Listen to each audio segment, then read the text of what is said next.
Oke, bertemu lagi dengan saya Ihan Martoyo. Saya masih bersama 3 pendeta dari gereja-gereja yang ada di sekitar Jabodetabek.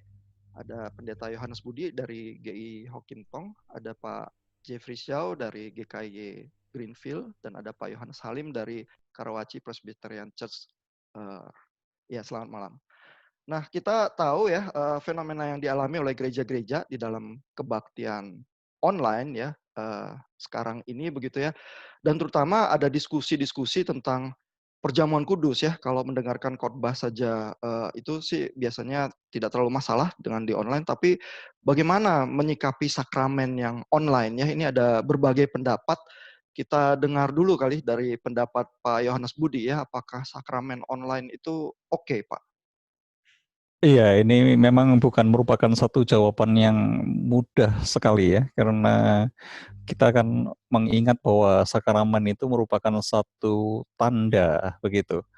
Eh, Maksudnya bentuk fisik itu merupakan satu tanda. Nah, sekarang bentuk fisiknya pun ditandakan lagi, gitu. Ditandakan dengan pendeta itu mengangkat di atas eh, apa ini di atas kamera, kemudian mata jemaat itu melihat tanda lagi. Jadi yang namanya tanda itu ditandakan. Jadi ada double tanda di sini.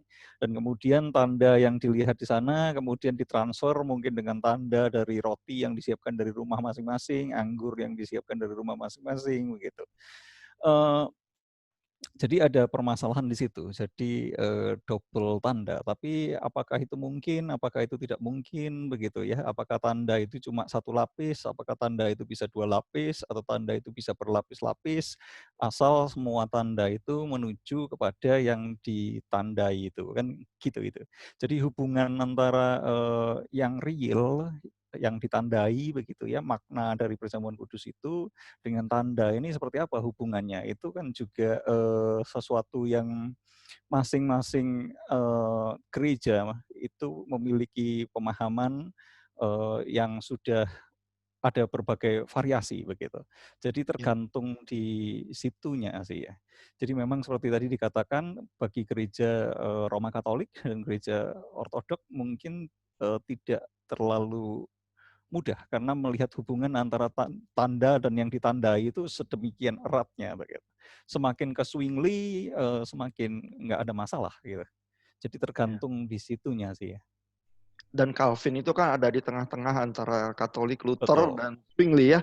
Berarti Betul. mungkin kebanyakan gereja Protestan bisa terjadi perdebatan ya. Eh, apakah ada ya argumen-argumen yang untuk mendukung misalnya sakramen online ya yang beredar di komunitas Kristen? Mm-mm. Eh, ya. Mungkin Pak Yohanes Halim kali ya. Ada yang Ya, dapat Pak? mengomentari Pak Budi tadi, itu Ya. dalam bisnis itu namanya transaksi derivatif Pak nih sebetulnya. Jadi 2 kali Pak kita turunnya Pak, dan itu resikonya lebih tinggi Pak, karena underlying-nya nggak ada. Sedangkan kalau langsung kita ada underlying asetnya. Ini udah krisis tahun 2008 itu karena sekuritisasi seperti itu tuh Pak. Oke, tapi itu Tapi di sisi lain kan kita ada uang di bank ya Pak ya. Terus biasanya kita pakai kartu kredit atau kartu debit begitu ya. Sekarang kita pakai OVO Pak. Jadi ini ada derivatif lagi juga dan tampaknya cukup dipercaya orang Pak. Jadi apa kita harus menutup mata Pak terhadap fenomena nggak, online Pak? kalau OVO kan uangnya masuk Pak, masih ada underlying-nya. Oh, oke oke oke. Kalau itu tadi istilah Pak Budi, sign to sign itu kan, jadi sepertinya sign yang kedua ini kan tidak punya underlying-nya gitu, underlying transaction-nya gitu. Ya, oke Tapi oke. oke lah, itu hanya tambahan dari karena tiba-tiba kepikir itu. Iya iya. Eh, saya pikir kalau kita melihat perjamuan sakramen, terutama perjamuan kudus ya, itu sebagai sign, saya selalu merasa sign itu penting, tapi kan things signified atau yang ditandai itu kan jauh lebih penting sebetulnya. Bagaimana Iya. kita memaknai kita bisa bersekutu dengan Kristus gitu ya. Hmm. Saya tentunya secara teologis lebih ke Calvin daripada ke Zwingli atau ke Luther, tetapi saya juga melihat bahwa walaupun Calvin setuju untuk setiap minggu karena itu adalah juga means of grace, persekutuan, communion, itu kan melambangkan kita bersekutu dengan Kristus. Buat saya things signified is more important than the things. Tetapi kita juga ingat bahwa bukan cuma sign kan, bukan cuma sign. Kalau cuma sign doang, ya sebetulnya jawaban kita lebih jadi Zwinglian nantinya semua gitu. Tapi more than that is means of grace itu buat saya sih adalah mystical Mystical union with union. Christ, Ya. ya, mystical union with Christ. Nah, itu yang memang juga membuat saya berat hati sebetulnya. Tetapi berat hati untuk tidak mengadakan, karena itu kan sebetulnya kerinduan kita untuk bisa menikmati persekutuan walau sebelum kita masuk ke New Heaven, New Earth nanti gitu. Nah, tetapi saya juga tetap berpikir bahwa bahwa itu means of grace itu penting, tetapi source of grace buat saya jauh lebih penting. Jadi kalau sign dan things signified, means of grace dengan source of grace-nya gitu. Jadi saya berpikir bahwa walaupun itu hal yang penting dan saya rindukan, tapi saya nggak bisa dapat dari means of grace yang itu, saya masih tetap bersekutu dengan Tuhan, dengan source of grace itu, dan ya saya hanya merindukan aja, meratapi bahwa itu suatu hari saya akan memiliki lagi persekutuan bersama dengan orang percaya yang lain gitu ya, untuk boleh menikmati sakramen gitu. Oke, jadi usulannya adalah ini mungkin waktunya meratap ya, seperti sedang di pembuangan di Babel ya, menunggu waktunya kapan kita bersekutu lagi dengan sempurna begitu ya lewat perjamuan kudus ya. Pak Jeffrey Shaw gimana Pak pendapatnya Pak? Ya, saya waktu kami dari Sinode GKY mikirin ini, ada beberapa hal kemudian yang menjadi pertimbangan kami tunda gitu. Pertama adalah memang kan perjamuan kudus mesti menyimbolkan unity, kesatuan daripada tubuh Kristus begitu. Dan memang itu perdebatan apakah dengan cara streaming itu menyimbolkan kesatuan, karena semua datang di saat yang sama begitu kan orang bilang. Walaupun itu bisa diperdebatkan, tetapi saya rasa menjadi kesulitan begini. Kalau khotbahnya itu kebaktiannya rekaman begitu. Kalau kebaktiannya rekaman, lalu mereka tayangkan, jelas bahwa yang memimpin tidak datang bersama dan makan bersama. Dan itu bagaimana menyimbolkan makna kesatuannya pasti hilang begitu. Memang ada usulan, kalau begitu ya selalu kebaktiannya live streaming. Atau bahkan ada usulan, kalau saya nggak salah dari Pak Yakub nggak salah begitu. Jadi kalaupun itu rekaman, tapi di jam yang sama si pemimpin sedang di gereja juga melakukan itu. Tapi saya rasa itu tidak terkomunikasikan pasti kepada jemaat begitu. Jadi rasanya simbol unity-nya itu makna unity-nya akan menjadi hilang. Lalu kemudian yang kedua, orderliness, keteraturan. Itu kan sesuatu yang Paulus ngomong, misalnya kamu ketika berkumpul ada yang datang lalu makan minum duluan, lalu yang satu kenyang, satu kelaparan, tidak teratur begitu. Dan bagaimana kita memastikan orang-orang dapat roti dan anggurnya?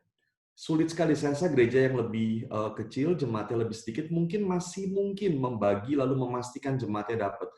Tapi gereja yang lebih besar lebih sulit. Dan kalau misalnya kita bilang masing-masing sediakan sendiri, itu saya rasa akan tidak teraturnya besar sekali. Saya pernah melihat beberapa orang foto soalnya.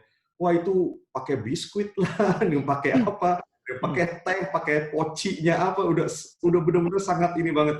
Dan jadi makna keteraturan pun menjadi hilang. Satu lagi memang ada orang-orang yang mungkin tidak bisa punya data untuk lihat di YouTube. Mereka jadi di-exclude begitu.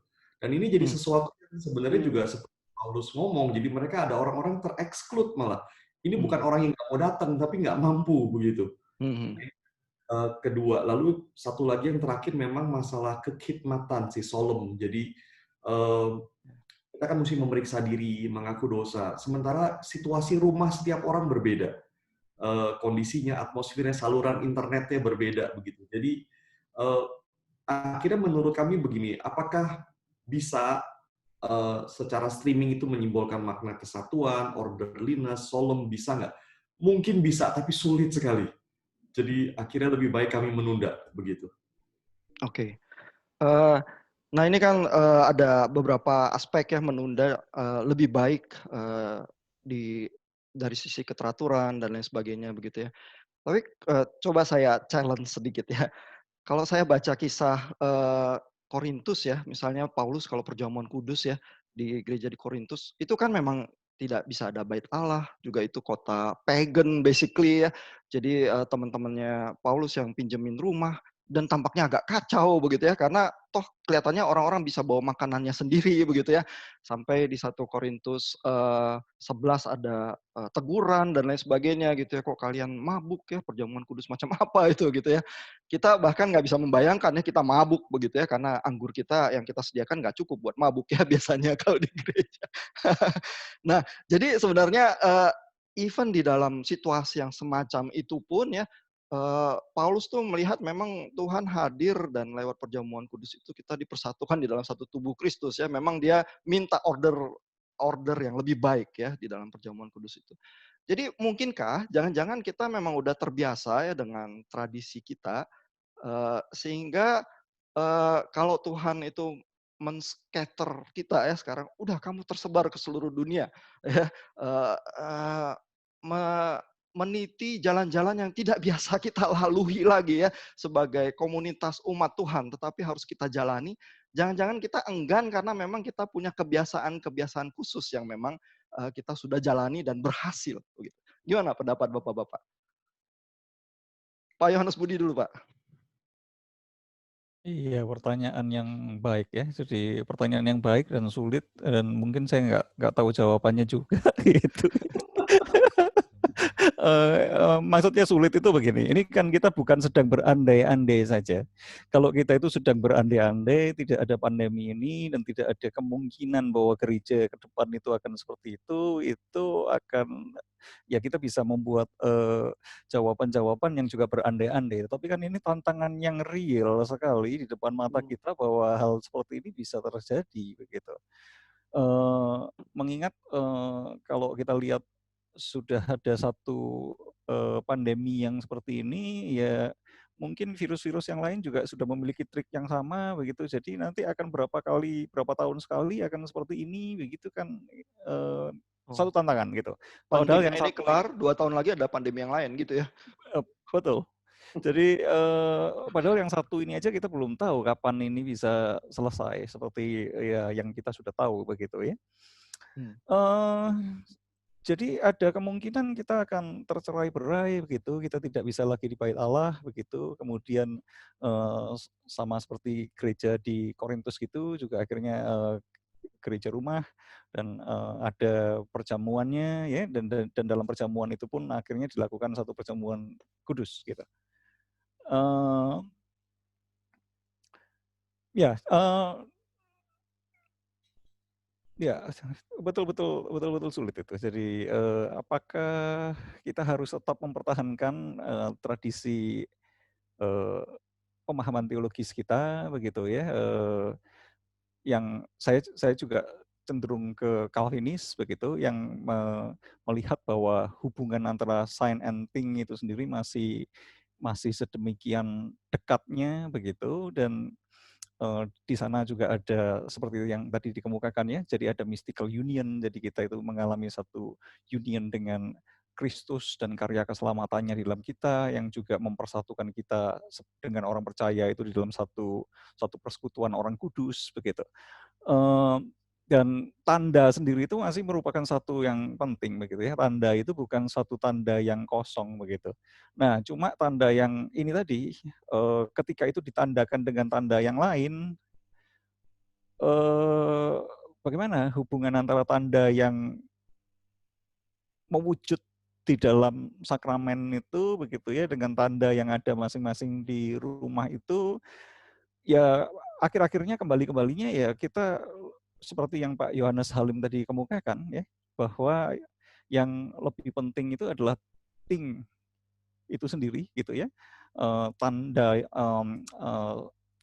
realnya yang ditandai itu dibanding dengan tandanya itu sendiri. Kalau terpaksa harus memilih ya pasti harus memilih begitu mungkin. Ya, jadi kalau yang realitasnya itu lebih penting, roti saya pakai biskuit atau roti saya roti gandum mahal dari mall ya, atau kalau saya dapat anggur susah lalu saya pakai teh hijau begitu ya, lalu kita sama-sama angkat dan diberkati oleh pendetanya begitu ya, kita dengan ini mengingat tubuh dan darah Kristus begitu ya. Gimana? Apakah itu bisa diterima ya? Ya. Pak Yohanes Halim, gimana Pak? Ya, Kalau saya melihatnya ini dua hal berbeda sih Pak. Yang tadi diangkat oleh Pak Jeffrey Shaw sebetulnya kan lebih ke teraturan dalam satu gereja gitu ya. Ya. Eh, kalau saya nggak ada masalah, mau pakai Jacob, mau pakai biskuit, mau pakai apa nggak ada masalah. Cuma persoalannya kan kalau kita lagi satu, ada yang beda-beda kan repot itu ya. Ya repot juga bukan hal yang teologis lah, tapi saya nggak mau pakai kata itu sebetulnya.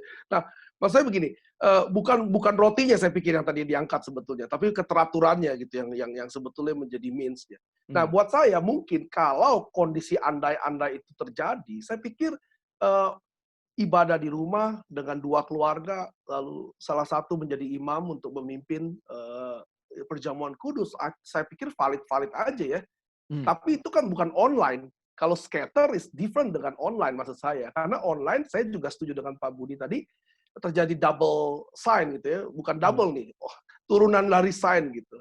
Nah, jadi kalau memang harus di rumah, kita scatter seperti itu. Bulan Februari lalu saya baru ke Papua, di sana misionarisnya hanya dengan 10 orang melakukan perjamuan kudus di sana gitu. Nggak ada gedung gereja. Kebetulan itu di Daboto, Pak. Gedung gerejanya persembahan GKY, Pak. Saya foto tuh. Persembahan sinode GKY di Daboto. Tapi saya lupa sinode atau gereja GKY tertentu. Nah, itu hanya berbentuk kayu biasa. Ya, yuk kebayanglah rumah desa gitu. Dan hanya 10 orang aja. Dan saya pikir mereka mungkin pakai apa saya nggak tahu. Jadi buat saya bukan masalah harus kumpul di gerejanya, tetapi kalau mereka berkumpul, union, ada unity bersama, communion, maka disebut komuni kan, communion. I think sah-sah aja ya, valid-valid aja. Mungkin yang saya pikirkan nanti kalau saya bisa, saya nggak tahu mau berapa keluarga kumpul kalau memang sangat dibutuhkan communion itu ya. Cuma untuk gereja besar akan menjadi big challenge. Dia mau pecah berapa itu jemaatnya gitu.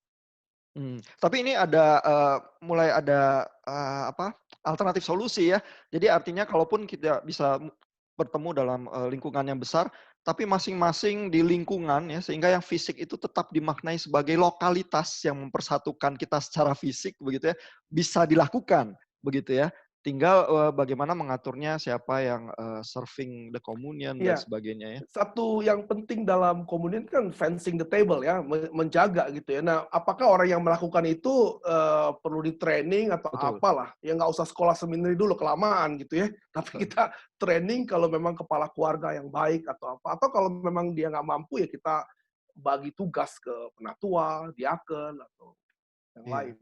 Iya. Pak Jeffrey Shaw, gimana Pak? Oh iya Pak Yohanes Budi, silakan Pak. Sorry, cuma ini aja, komentar singkat aja. Jadi kan di beberapa gereja itu juga seperti misalnya kalau kita bukan bicara tentang perjamuan kudus ya, tapi berbicara tentang pembaptisan di beberapa gereja itu juga sudah mengakui adanya emergency baptism. Jadi ketika tidak ada pendeta begitu ya yang ada di sana di dalam situasi yang emergency, maka pokoknya dia orang Kristen, orang percaya begitu, dia boleh melakukan satu pembaptisan itu, emergency baptism. Mungkin sekarang jadi ada emergency sakramen begitu, emergency dari Lord's Supper itu gitu. Tapi supaya tetap teratur, gereja meng-assign orang-orang ini gitu. Kalau enggak berantakan, Pak. Kalau dan diberi pelatihan ya bagaimana melakukannya. Pelatihan, assignment, intinya gereja mengatur. Kan in order itu ada aturan gitu kan. Tapi bahwa jabatannya tidak mesti formal itu bisa kita lakukan ya. Alkitab juga sebetulnya nggak bilang harus pendeta toh. Betul, kalau dia udah percaya dan dia meyakini itu, apa yang menghalangi dia untuk dibaptis kan begitu ya masalahnya ya. Iya. Pak Jeffrey Shaw, ada pendapat Pak?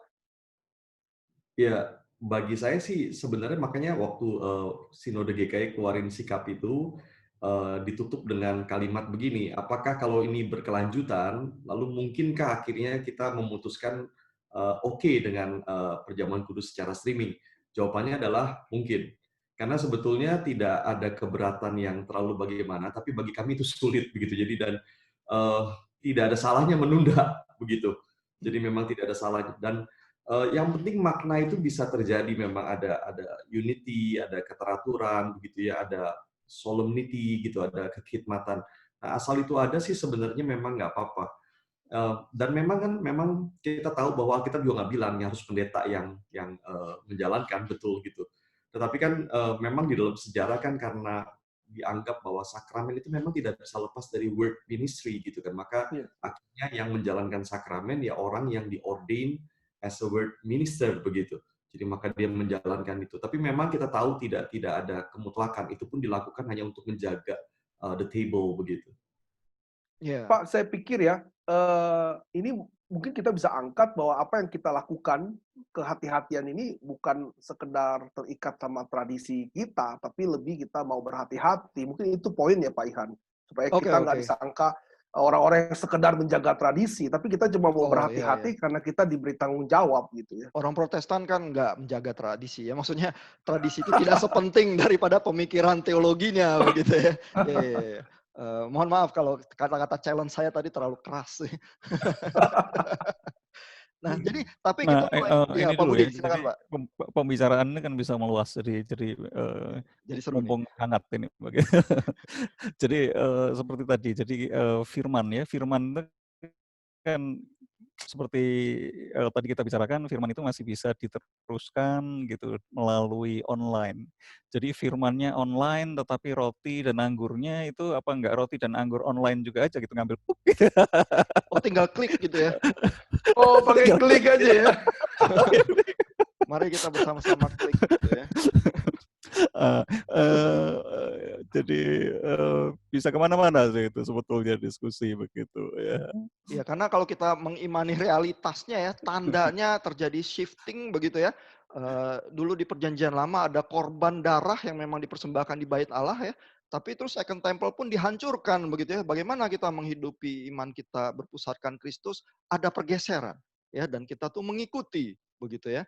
Bahkan sebenarnya waktu zaman reformasi kan juga gereja Katolik tetap dengan komuni ya, karena pokoknya setiap bulan nanti ada yang dari Rome datang yang resmi melakukan komuni di kota tertentu, di Jenewa atau di mana begitu ya. Tapi ternyata reformasi itu menggeser ya, realitas yang sakral itu dalam kebaktian ada di mimbar. Begitu ya sekarang, sehingga kita tuh memusatkan diri pada mimbar ya dengan lebih kuat begitu ya, terutama untuk gereja-gereja Protestan. Kalau komuni sebulan sekali acceptable begitu ya. Nah, sehingga pergeseran-pergeseran itu terjadi di dalam sejarah gereja. Pertanyaannya tentu, apakah pandemi ini tidak sedang mendorong kita untuk mendengarkan suara Tuhan lagi kepada pergeseran yang baru ya? Itu jawaban yang mungkin cukup sulit ya. Jadi itu isu yang di balik ini begitu ya. Kalau isu ini sendiri kan sebenarnya masih berputar seberapa penting tanda fisik gitu. Betul. Jadi itu yang masih kita berputar di situ, tapi Pak Ihan kan tendang lebih jauh gitu. Apakah kita ini tidak sedang mengeraskan hati kita gitu untuk tidak mau berubah begitu, padahal kondisi itu sudah memaksa kita untuk berubah. Kira-kira kan arahnya agak ke sana itu. Iya, tendangan saya mungkin terasa lebih keras ya. Tapi nggak mesti begitu, ini cuman supaya kita mencoba berpikir aja sih. Jawabannya bisa aja enggak ya, bahwa kita harus setia dengan tradisi dan lain sebagainya, bisa juga ya. Jangan sangka orang Protestan itu nggak jaga tradisi ya, ternyata kita juga ya jaga tradisi. Menurut saya Ya, ya, Pak Jeffrey, silakan.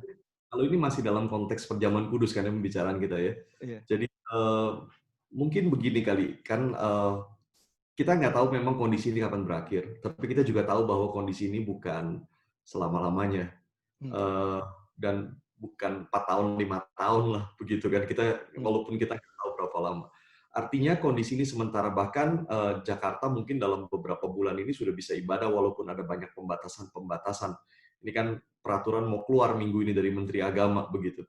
Jadi artinya ini bukan sesuatu yang sangat panjang begitu, dan bukan sesuatu yang disebabkan karena penganiayaan sistematis dari pemerintah misalnya begitu. Kita tidak boleh perjamuan kudus begitu di gereja. Jadi artinya ini sesuatu yang memang sangat temporary, dan untuk sesuatu yang sangat temporary ini rasanya kok kita ngapain susah-susah pikirin dasar teologis yang segala macam untuk membuat sesuatu yang baru, percobaan yang baru. Lebih baik kita memang menunda saja. Tapi memang kalau ini panjang lebih dari yang kita bayangkan, ya kita boleh memikirkan hal-hal yang baru lah begitu. Oke, berarti ini kalau demikian usulannya, maka saat pandemik ini kembali ya, gereja itu akan kembali ke eksistensinya semula ya sebelum pandemi ya. Apakah hal itu acceptable atau memang ini semacam eee, trigger ya untuk kita berpikir kemungkinan-kemungkinan yang lain ya, misalnya kebaktian online itu terus jalan dan lain sebagainya. Eee, Gimana nih, Bapak-bapak? Apakah masih konteksnya perjamuan kudus atau yang lain? Salah satu yang paling sulit kan soal sakramen ya, soal perjamuan kudus ya, dan ibadah online juga termasuk ya di dalam satu paket ya. Kalau ini lebih panjang nanti baptisan online. Nah, itu dia. Iya iya, yang lebih sulit lagi ya.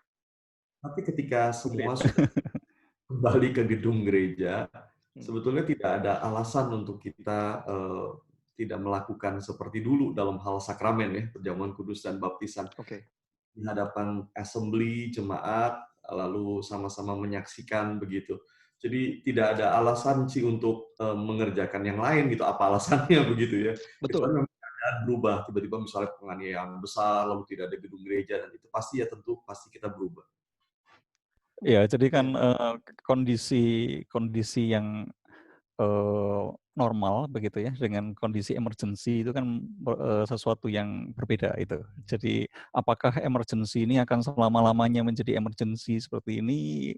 iya iya. Mungkin enggak juga gitu ya. Jadi ada saat-saatnya emergency itu eh, akan berlalu, akan lewat, walaupun nanti akan ada emergency lagi. Ya kalau ada emergency lagi ya kita pakai mode emergency. Tapi ini kan bukan bukan yang standarnya itu begitu.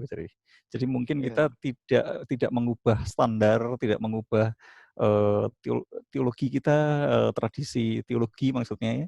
eh, atau kadang-kadang perlu diubah juga sebetulnya kita masih bisa memikirkan perubahannya itu seperti apa begitu di iya. tengah-tengah kondisi emergency. Tapi kan ya kalau nggak emergency ya kita kembali ke yang lebih biblical tadi katanya Pak Yohanes Salim atau Iya yang lebih ideal begitu.